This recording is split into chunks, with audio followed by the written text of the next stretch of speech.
Good morning everyone, welcome back to the channel. সকাল সকাল আমার ঠাঁই হয়েছে ঠাকুর ঘরের সিঁড়িতে। তো মামুনি এখানে পুজো করছে আর আমি এখানে বসে আছি। কেন বলো তো, ফাইনালি আমাদের পেন্টার আজকে এসেছে।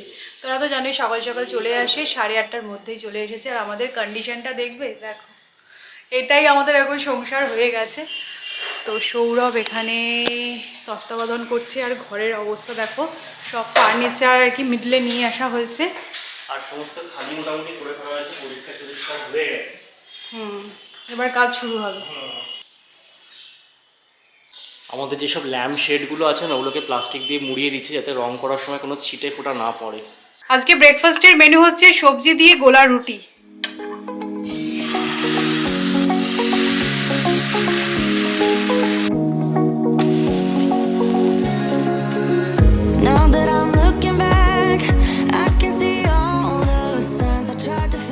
যেহেতু রুমটায় রং হয়েছে 5 বছর হয়ে গেছে, বাট ব্যবহারটা কম হয়েছে, সেই জন্য কালারের কন্ডিশন কিন্তু খুব যে খারাপ হয়েছিল সেরকমটা নয়। দু এক জায়গায় পুট্টি মেরে দিতে হয়েছে, সেটা হয়ে গেছে। এবার প্রাইমার শুরু হবে, প্রাইমারের পর তারপর কালার। আজকে কি 2 কোট প্রাইমার হয়ে যাবে? আজকে 1 কোট, আজকে 1 কোট প্রাইমার, তারপরে মানে কাল থেকে রং শুরু হবে। রংটা তো আপনার ভালো ছিল। হ্যাঁ, রংটা ভালো ছিল, কিন্তু কিছু কিছু জায়গায় নষ্ট হয়েছে। আর এই যে পিঙ্ক কালারটা, এটা পছন্দ হচ্ছিল না, সাদা করতে হতো। আজকে না ইভিনিংয়ে একটা স্পেশাল স্ন্যাক্স বানানোর প্ল্যান আমার আছে, তার জন্য চিকেন লাগবে। কিন্তু চিকেনটা না একটু অন্যরকমভাবে কাটতে হবে, তো সেই দায়িত্বটা আমি সৌরভকে দিতে পারিনি। তো আমি নিজেই যাচ্ছি এখন চিকেন আনতে। আমাদের বাড়ির ঠিক কাছেই, মানে যেখানে আমি গাড়ি রাখি না, সেই গ্যারেজের উপরেই আমাদের একটা ফ্ল্যাট আছে। তো সেই ফ্ল্যাটে মেনলি টেনেন্টই থাকে। তো সেই টেনেন্ট ছেড়ে দিয়েছে, এখন নেক্সট টেনেন্ট আসবে, তার আগে কিছু কাজ করাতে হবে, সেইগুলো তত্ত্বাবধান করতে যাচ্ছি আর কি। এখন আমাদের শুধু মিস্ত্রির কাজই চলছে, বুঝলে তো? হ্যাঁ, এদিকে রং হচ্ছে, এদিকে রং হচ্ছে, প্লাম্বার, ইলেকট্রিশিয়ান সব কিছু চলছে। আমি মনে হয় ফার্স্ট টাইম এই ফ্ল্যাট থেকে ভিডিও শুট করছি। তো যাই হোক, ইলেকট্রিশিয়ান এসে কথা বলে গেল। এখানে দেখো এই হোল্ডারটা খুলে গেছে, আরও ছুটছাট 2-1টা কাজ আছে, সেগুলো এসে জাস্ট কমপ্লিট করে দিয়ে যাবে। অ্যাকচুয়ালি আমাদের এই ফ্ল্যাটটার পেছনে প্ল্যানিংই হচ্ছে যে সবসময় রেন্টে দেওয়া থাকবে, আর সেই জন্য এরকম ডিপ ডিপ কালার। বলছি আমাদের ঘরের রং হচ্ছে সাদা, আর এই রংগুলো দেখে না এখানে আছে পিঙ্ক, আর ভেতরে ঘরটা আছে পুরো গ্রিন। মানে অ্যাকচুয়ালি না, আমাদের লাস্ট টেনেন্টের সাথে খুব বাজে এক্সপিরিয়েন্স হয়েছিল। ভীষণ নোংরা করে নিয়ে গেছিল, যেখানে সেখানে হোল্ড টোল করে দিয়েছিল। তাই জন্য আমরা বলছিলাম এরকম কালার থাক, অতটা বুঝতে পারা যাবে। মানে 35,000 টাকা শুধু বেরিয়ে গেছিল ঠিকঠাক করতে। তাও কালার করতে এটা এখনো অনেক টাকা বেরিয়ে গেল। বাট ঠিক আছে, যখন নতুন কোনো টেনেন্টকে দেওয়া হবে, কালারটা করিয়ে দেওয়াটা মনে হয়েছে অবশ্য। তো বেসিক্যালি এটা একটা 2 বেডরুম ফ্ল্যাট, একটা বারান্দা আছে সুন্দর। এই মাস্টার না, এটা মাস্টার বেডরুম না, এটা সেকেন্ড বেডরুম। কিচেন আছে, আর মাস্টার বেডরুমের সাথে লাগানো একটা টয়লেট আছে। আমার যেটা সবচেয়ে ভালো লাগে, দেখো এই ড্রেসিং ইউনিটটা কি সুন্দর। এখানে খুব সুন্দর মতো একটা ড্রেসিং ইউনিট করা যায়। হ্যাঁ, অ্যাকচুয়ালি না, এটা যেহেতু 2 বেডরুম ফ্ল্যাট, সেখানে এখানে না একটাই টয়লেট ছিল। বাবা 2টো টয়লেট বার করে তারপরে এই পোস্টটা বেরোয়। এটা একটা ড্রেসিং ইউনিট, খুব ভালো কাজে দেবে। এই রুমটা বেশ বড় আছে। হ্যাঁ, এটা মাস্টার বেডরুম।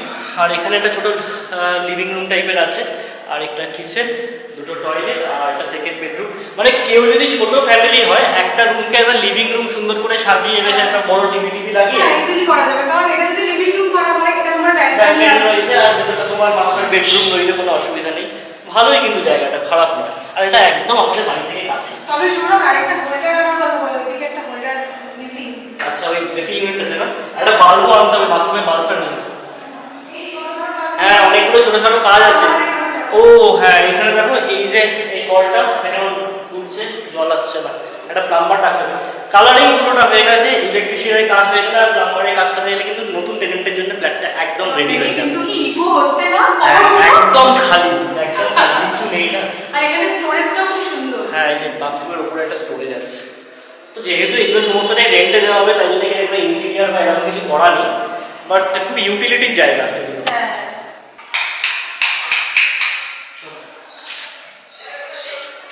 আমাদের বাড়ির ঠিক সামনে একটা কেরোসিন তেলের ডিলার আছে। উনি আলোচনা করতে জাস্ট হাঁটতে হাঁটতে শুনতে পেলাম যে আমি 4 টাকা প্রতি লিটারে তেল বেচেছি, আর এখন নাকি 80 টাকা প্রতি লিটার।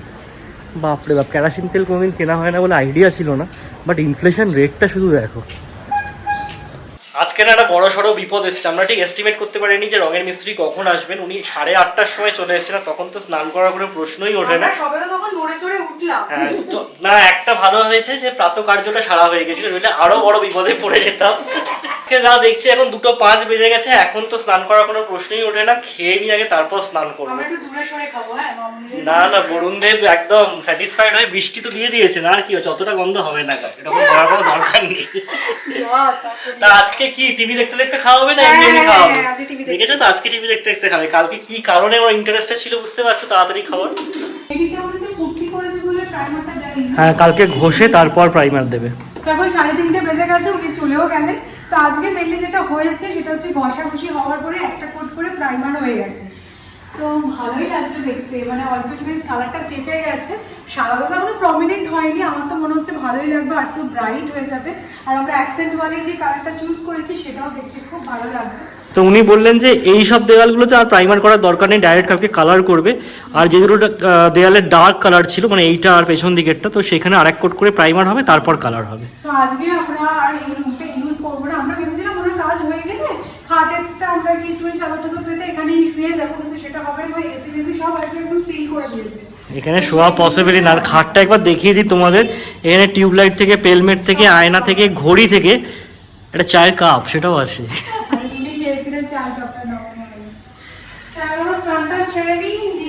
বাথরুম আছে, কিন্তু যেহেতু আমাদের সব সাজ সরঞ্জাম এই বাথরুমে থাকে, তাই এখানে আর কি কালকে তাহলে 8:30 আগে স্নানটা সেরে ফেলবো। বাবা বলবে যাও ব্যাপারটা। এইসবে স্নান টান সারলাম, এখন 5টা বেজে গেছে। তো ফ্রেশ হয়ে এখন চলে এসেছি ডিরেক্টলি কিচেনে।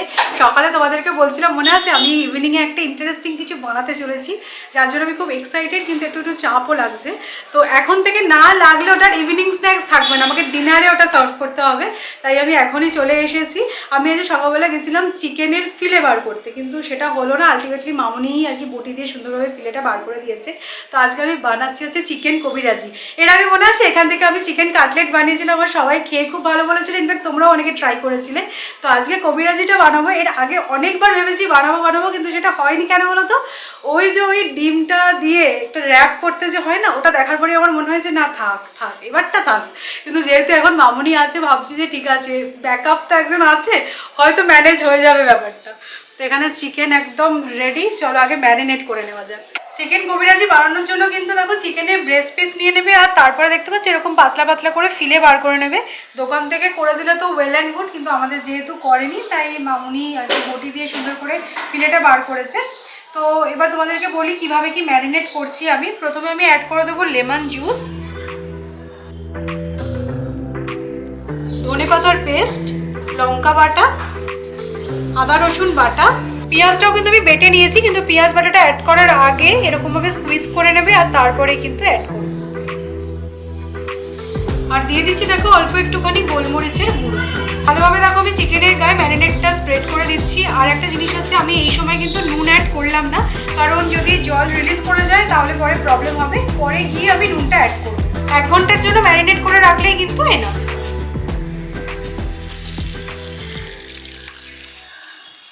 হাবড়ার কি অবস্থা হয়ে গেছে, কালকে সেই কাঠের কাজটা হয়েছে না, তো আমাদের যিনি আর কি বাড়িতে আর কি ঝাড়মুছ করেন, তো উনি হচ্ছেন মুসলিম। তো কালকে ওনার ছুটি ছিল, 2 দিন এখন ছুটিতে আছেন উনি। তো কালকে আসলে বলতে হবে ছাদটাতে একদম পরিষ্কার করার জন্য। আমি এখন এসেছি আমাদের কারি পাতা গাছে জল দিতে, দেখো ভালোই হয়েছে, ধরে গেছে মনে হচ্ছে। এই গরমে লোকজন আবার ঘুড়ি ওড়াচ্ছে, বাপরে বাপ। আমি কিন্তু এখন একদম পুরো কোমর বেঁধে নেমে পড়েছি। 6:30 বেজেছে। আমি ঠিক এই টাইম ক্যালকুলেশনটাই করছিলাম যে মামুনি পুজো করে নামবে, আর মামুনিকে বলবো যে এসো আমাকে একটু হেল্প করে দাও। তো প্রথমে যেটা করবো, ফিলেগুলোকে ব্রেড ক্রাম্স দিয়ে সুন্দরভাবে কোট করে নেবো। ওটা তো করা খুব ইজি, কারণ এর আগে আমি ফিশ ফ্রাই বানিয়েছি, কাটলেট বানিয়েছি, তো ওটা খুব একটা চাপ নেই। তো প্রথমে না আমি ডিমগুলোকে নিয়ে নিচ্ছি, আর কবিরাজি বানাতে গেলে কিন্তু অনেক কটা ডিম লাগবে। এই টাইমে কিন্তু স্বাদ মতো নুন অ্যাড করে দিচ্ছি। সো দেখো এখানে আমি নিয়ে নিয়েছি ময়দা, ডিম আর আছে ব্রেড ক্রাম্স। শুরুতে না আমি একটুখানি কনফিডেন্স গেইন করার জন্য দুটো বানিয়ে নিয়েছি। দেখো এই সুন্দর শেপটা তোমরা কিভাবে আনবে এবার তোমাদেরকে আমি এক্সপ্লেন করে দিচ্ছি। প্রথমে কি করবে বলো তো, চিকেনের ফিলেটাকে না ময়দায় ডিপ করবে, এরপরে ময়দাটা ভালোভাবে ঝেড়ে নেবে যাতে খুব বেশি ময়দার কোটিংটা না থাকে। দেন ডিপ করবে এই ডিমের গোলায়। এবার এটা ডিরেক্টলি চলে যাবে হচ্ছে ব্রেড ক্রাম্সে। এবার একটা এরকম ছুরি নিয়ে নেবে, আর তারপরে সাইড দিয়ে দিয়ে চেপে দিলেই কিন্তু শেপটা সুন্দরভাবে এসে যাবে।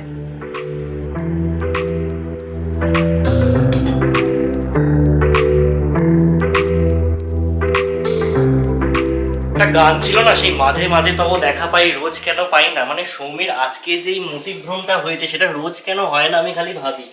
এই কবিরাজি জিনিসটা কতটা লোভনীয় আর বাঙালিদের কাছে কতটা টেম্পটিং সেটা তো আর বলে দিতে হবে না। কালকে শ্যামবাজারে আমি দেখলাম যে কবিরাজি বিক্রি ওই কোন গলিটা বলো তো, ওই ফরিয়া পুকুরের গলিটার ভেতরে দেখছিলাম। তো যাই হোক, সেই জিনিসটা যে বাড়িতে বানানো যেতে পারে সেটা আমার কিন্তু কোনো ধারণা ছিল না। এখনো যে বাড়িতে বানানো যেতে পারে সে ব্যাপারে আমি পুরোপুরি কনফিডেন্ট নই, কিন্তু বাট সৌমি যে ট্রাইটা দিচ্ছে এটাই অনেক।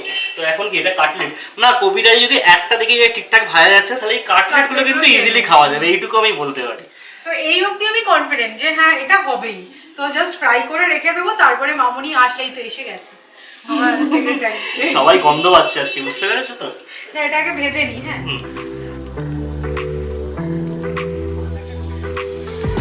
যেহেতু এটা চিকেনের ফিলে না, তাই জন্য মিডিয়াম টু লো ফ্লেমে কিন্তু ভাজবে, তা না হলে চিকেনটা সুন্দরভাবে কুক হবে না।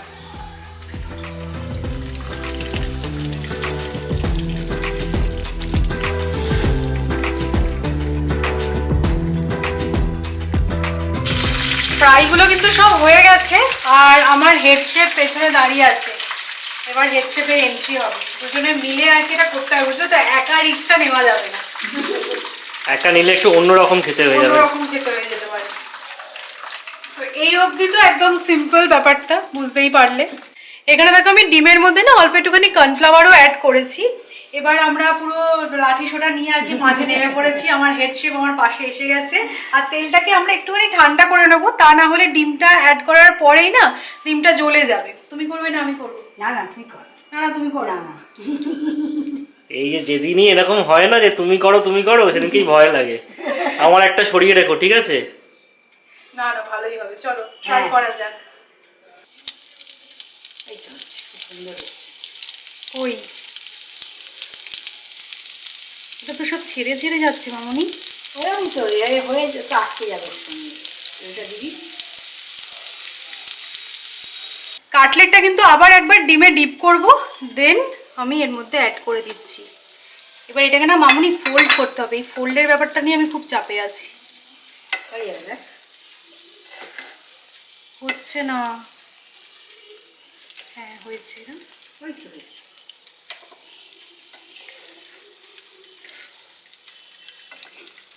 এটা আমাদের ফার্স্ট অ্যাটেম্প ছিল, নট ব্যাড। না ভালোই হয়েছে, সত্যি কথা। কি বলছো? খুব সুন্দর দেখতে হয়েছে। প্রফেশনাল লাগছে না? এটা কিন্তু কবিরাজি বলে দিতে হবে না, দেখলেই বোঝা যাবে যে এটা কবিরাজি। আর তাতেই বোঝা যাবে তুমি গ্রেস মার্ক নিয়ে নয়, একদম ডিস্টিংশন নিয়ে পাস করেছো। আমার হেড শেফ কিন্তু পাশে দাঁড়িয়ে আছে, হ্যাঁ, আমাকে মোরাল সাপোর্ট দেওয়ার জন্য, কোনো রকম হেল্প করেনি। তুই কর শুধু করছিল। না, দেখতে সত্যিই ভালো হয়েছে। খুব সুন্দর হয়েছে, খুব সুন্দর হয়েছে। এবার কি সৌমিস কেবিনের নেক্সট কবিরাজি। হ্যাঁ, আমি ঘেমে গেছি। চল এটা বাবাকে সার্ভ করা যাক। দেখো এটা আমার থার্ড অ্যাটেম্প আর আমার মনে হচ্ছে একদম পারফেক্ট হয়েছে। মানে এর থেকে পারফেক্ট বাড়িতে বানানো যায় বলে আমার মনে হচ্ছে না। আমি মানে নিজেই আর কি প্রাউড ফিল করছি। আর শেপটাও বেশ সুন্দর এসছে, হ্যাঁ, না একদম একদম। ডায়মন্ড শেপ, দারুণ লাগছে দেখতে। সত্যি করে খেতে কিরকম লাগছে সেটা বাবা অলরেডি খেয়ে নিয়েছে, বলেছে খুব ভালো হয়েছে খেতে। আর আমরা খেলে আরো বেশি ভালো অনেস্ট ফিডব্যাক দিতে পারবো। বাবা তো বলবেই ভালো হয়েছে। আমি তোমাদেরকে একটা টেকনিক বলে দিচ্ছি, তোমরা না একদম তাড়াহুড়ো করবে না। আমিও যেটা প্রথমে করছিলাম, ভাবছিলাম যে ডিমটা দেওয়ার পরেই হয়তো জ্বলে যাবে, আমাকে তাড়াতাড়ি করে কাটলেটটা দিতে হবে। এরকম কিছুই ব্যাপার নেই। একটা ভাজার পরে গ্যাসের ফ্লেমটাকে একদম বন্ধ করে দেবে। এবার দেখো এরকম আঙুল দিয়ে দিই না, অল্প অল্প করে এরকম ভাবে স্প্রেড করতে থাকবে ডিমটা। একটু সময় লাগুক, ক্ষতি নেই, পুড়ে কিন্তু যাবে না। আমি যেটা ভয় পাচ্ছিলাম হয়তো পুড়ে যেতে পারে।